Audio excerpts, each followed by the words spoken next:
Hey everyone, this is David Dubeau here with another episode of the Property Profits Real Estate Podcast.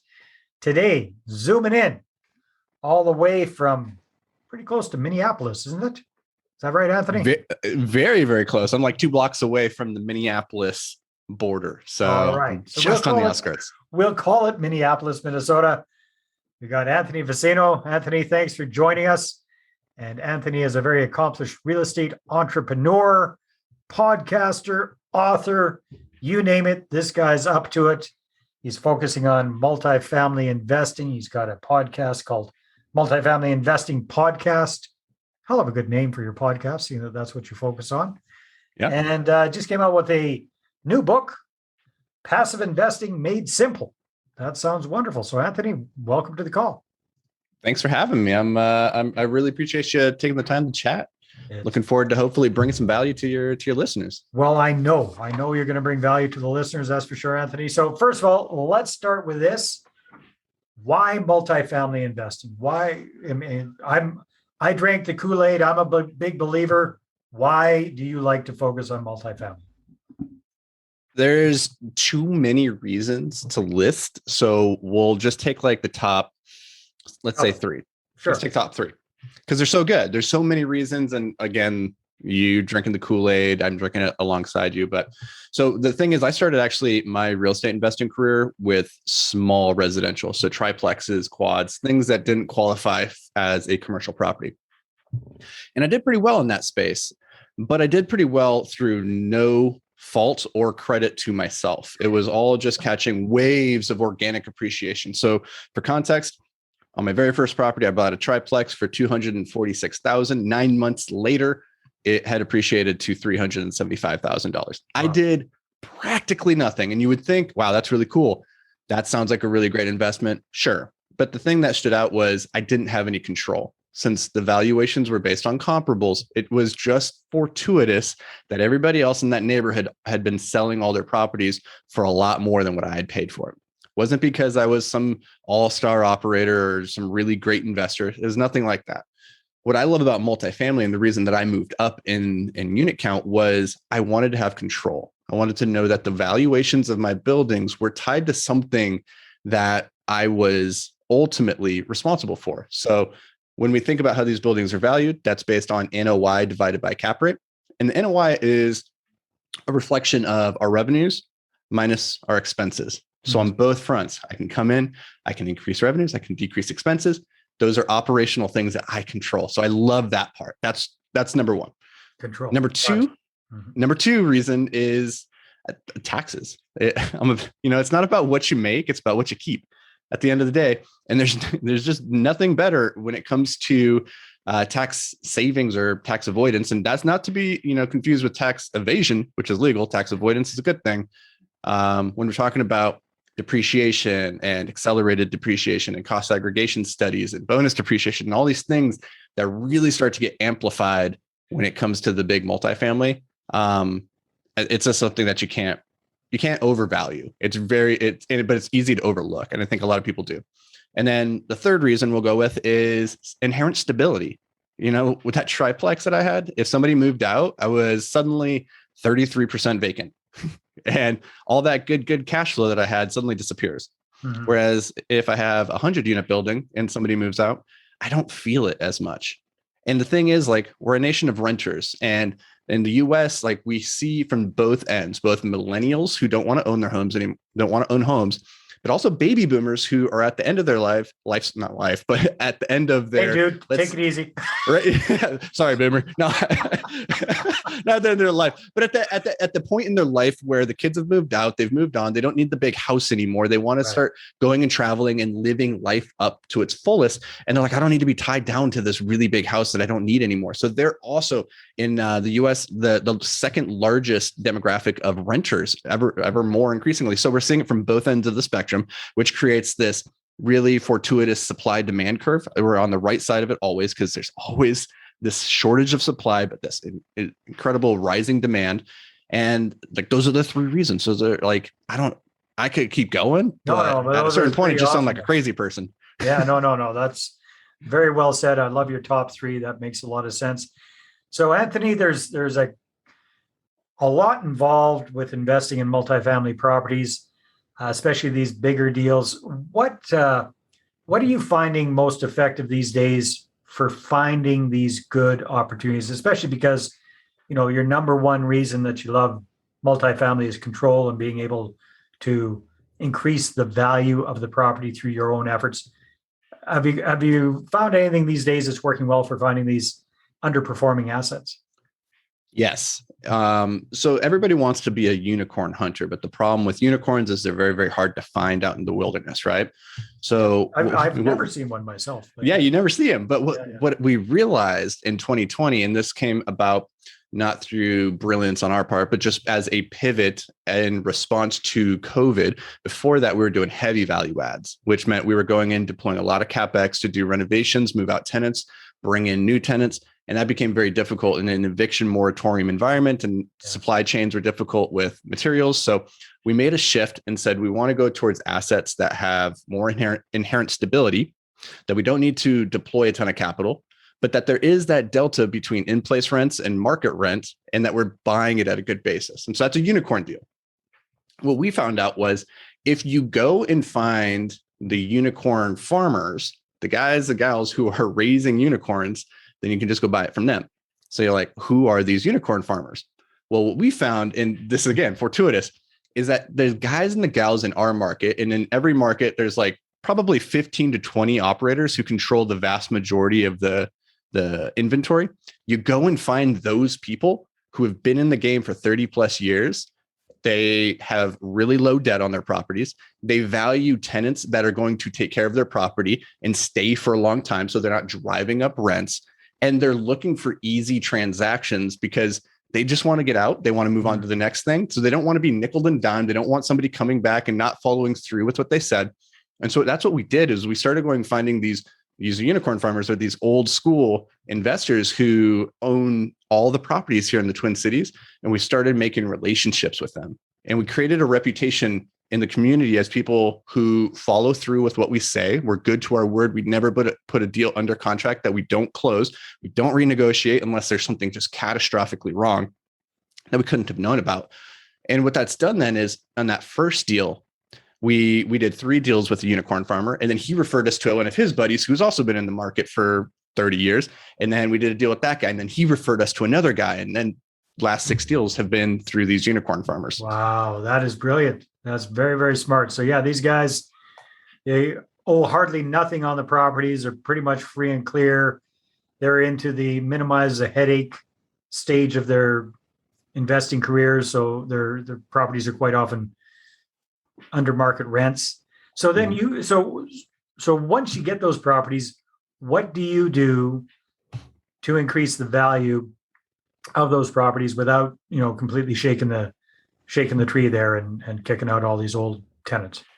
Well, this is the thing I think a lot of people overlook when they're new to multifamily and they're doing the underwriting, is they think, oh, day one, we're going to go in there, we're going to raise the rents, and we're going to have somehow maintain 100% occupancy and all this. And what the most valuable business lesson a mentor ever shared with me was that a dollar saved is worth more than a dollar earned, because the dollar earned is always on a margin. So you earn that dollar of revenue, but it's on a 50% margin, let's say an expense ratio. So you only get to keep 50 cents of that. So if you can go in there and reduce expenses by $1, there is no margin on that. That just goes straight to your bottom line. And so we focus a lot on not being traumatic at the property level in terms of turnover. If people want to stay, we don't need to go and get the $100 hike right away. If they want to stay, we would rather prioritize tenants staying longer and not having to do those unit renovations immediately and deploying all that capital. And we'll do that in exchange for, say, a $20 hike, which, tenants will be like, okay, that's reasonable. So it's about understanding what the current tenants will tolerate, but also understanding that you can't just go in there and ask for more money from people without reciprocating some kind of value. So that could be going and making amenity level improvements to the common areas, or to the landscaping, or to the playground, or, somehow improving the property so that the tenants go, you know what, I do want to stay here. Because when these properties sell, it's scary. Every tenant I've ever talked to, and they're like, the property's selling, they're like, what's that mean for me? Yeah, Everybody is sure. scared about that. So if you can come in from a position of value and saying, hey, we're going to make this an awesome living community, we're committed to you and taking care of you. But in exchange, it's going to be the rent is going to go up. And here's how we're going to do that. And you're transparent with expectations. Then tenants are usually, not always, but usually very amenable and open-minded to that. Wow, that's another fantastic idea. Hold on to that thought for a sec. We'll be right back. Now, are you a real estate investor who's run out of cash or credit to grow your portfolio? Are you looking to grow your portfolio using other people's money and raising capital? Well, I want to show you how to raise 6 figures or more in 6 weeks or less at my upcoming Investor Attraction Workshop. You can get your ticket and find out all about it at investorattractionworkshop.com. We're going to spend a full day taking a deep dive into this roadmap that I've used to raise millions for my deals, and I've helped other people just like you cumulatively raise hundreds and hundreds of millions of dollars for their deals as well. So again, you can check that out at investorattractionworkshop.com. And as a loyal listener to the podcast, you'll get 50% off your ticket when you use the discount code podcast. That's right, discount code podcast at investorattractionworkshop.com. See you at the next workshop. Very cool. All right. So that is increasing rents slightly, but you also talked about decreasing expenses. So have you got anything that you kind of typically doing for lowering expenses on these kind of older properties? Yeah, the big one that everybody likes to talk about is RUBS, like ratio utility bill back, where you can bill back part of the utilities to tenants. That only works in certain markets, in certain areas, certain neighborhoods. So it's going to be tenant dependent on what they're going to tolerate. What we like to do first, though, before even talking about that, is going in and saying, how can we just reduce the utilities, period? What can we do to run this more effectively? Because maybe there's an insulation issue and it's losing a lot of heat, or there's water leaks and we can shore those things up, or maybe the windows are really old and letting out a lot of the air conditioning in the summer, and therefore the electricity bill is higher. Or what can we do to reduce those utilities? Because utilities are only ever going to get more expensive. So any improvement that we can make there, any marginal improvements, it's going to go a long way. And so I would encourage operators to be thinking through those lens of how can we create a more efficient building so that the money that we do pay towards utilities, it goes actually towards those utilities that need to be purchased. Makes a lot of sense. Well, that's fantastic, Anthony. Thanks for sharing some really good tips on what you're doing to find good deals. Now, another big part of the whole equation is finding the capital to do these big deals. So what have you found that works really well for you? And I know you're very active with podcasting, writing books, all this kind of being interviewed, all this kind of stuff. What do you find is working best for you these days for finding investors? So it's twofold, I would say. Is one, we lead with education. We don't like to sell real estate to anybody. We just put it out there, and because we think it's the best investment vehicle out there. We want everybody to participate and know that it's available to them. So we lead with education, and that's what the podcast is about. That's what the book that we wrote is about. And so that's one component, is putting yourself out there into the universe and doing it consistently enough so people can find you. They can start to build a relationship with you before they've ever even met you. By the time that we get onto a phone call with a lot of investors, they've already consumed dozens of our podcast episodes. They've heard us talking. They've heard about our thesis about life and investing. That it's really easy then to have that first phone call for them to say, I feel like I know you, and us to go, cool. That makes it a lot easier to have this conversation. Then the other thing is put yourself where the investors are. Get in the same room with them. Think about who is your ideal investor avatar. For us, we really focus on small business and medium-sized business owners. People who have spent their entire lives building a business, and they're really good at that. And that's been their primary source of income and their main source of reinvestment. But what ends up happening is you get to this place in your life where you built this awesome business and it's all you have.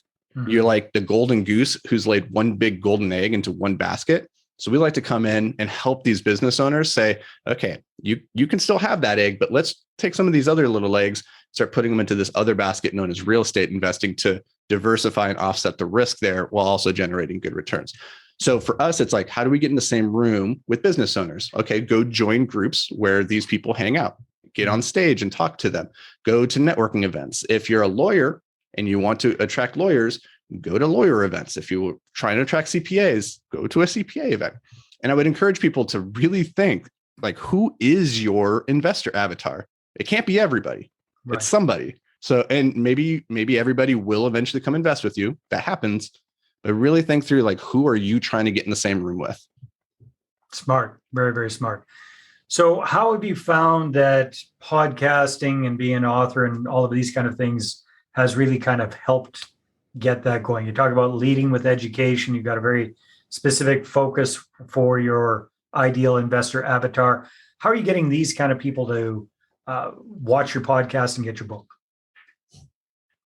Well, that's a good question. You know, we come at it from the angle that the resource originally why we started our podcast. And if your listeners are out there thinking about how do I get investors, here's the twofold strategy. One is start your own podcast where you are talking about the things that all your passive investors need to know. Like our investor base, they're always asking the same questions. And we're like, well, instead of explaining what a cap rate is every time, let's record a podcast episode on it and direct them to this. And so that's what we did. And then we're like, well, some people don't like to listen to podcasts. Some people want to dive deeper and they like to read. So let's create a book that has the same thing, so that what we can do is we can scale our time with our investors by not having to go through the same topics, same basic topics that they can take at their own speed. And so that's why the book and the podcasts that we create are very, very valuable. But in terms of getting new investors into your funnel, that's where going on to other podcasts is really helpful. Mm-hmm. And not just, real estate podcasts. Those can be very, very valuable, but everybody makes the same rounds. And generally, like, you're not going to drum up too many new investors by going on somebody else's podcast. You might get one every now and then, but if you can go into like ancillary podcasts that are kind of related. So like I mentioned before, we service entrepreneurs, small business owners. So if we go on to business podcasts or mindset or finance podcasts that are tangentially related to real estate and talk about not just pitching real estate, but talking about how it can form a hedge against inflation, or talking about the current state of the environment from tax perspectives. Well, now we have a lead back for an audience that has never thought about real estate. And so it's like touching into blue oceans rather than going into the murky, churned up oceans that I think everybody kind of gets into. They're like, oh, I'll just go do the real estate podcast tour. And it's like, it's probably not going to turn up too much. Gets a little incestuous. It does. Yeah. Yeah. That's a good way to put it. Yeah. We're all we're all vying for the same ears in that world. Like, and honestly, your best bet is to go and put yourself into a room where nobody's heard about this before. And they go, oh, okay, that's cool. That's interesting. Yeah. Then you're the obvious expert as well, right? You're exactly. It's all about, that's exactly it. You've positioned yourself in their minds. And so going back to like, one of the most powerful places that you can be at any networking event is on the stage. Mm-hmm. So if you can find a way to get onto that stage, then you immediately elevate your presence in everybody's minds. And so if that's a entrepreneurship conference where it's not even about real estate per se, and you're up there and you're talking about your thing, and you're talking about real estate, and people go, oh, that's really interesting. Nobody knows about it. You go to, I don't find that too many passive investors generally go to like real estate conferences.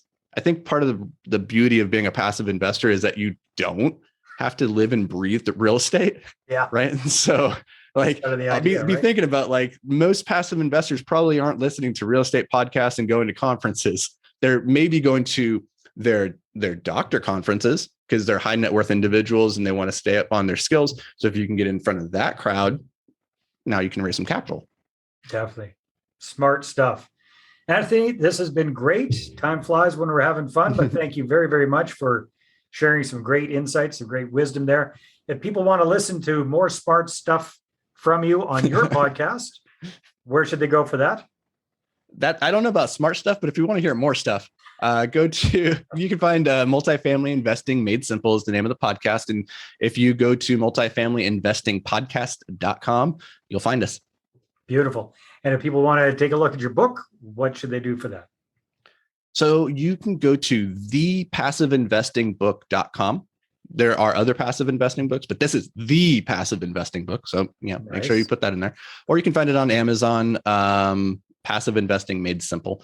And if you don't even want to spend money on a book, if you're like in that place in life where you're like, I don't want to spend any money, just shoot me an email, Anthony@invictusmultifamily.com. Tell me one thing that you enjoyed from this episode, and I'll send you a copy for free. Well, that's very generous. Awesome, Anthony. Thank you very much. It's been a lot of fun. I appreciate it. All right, everybody, take care, and we'll see you on the next episode. Bye-bye.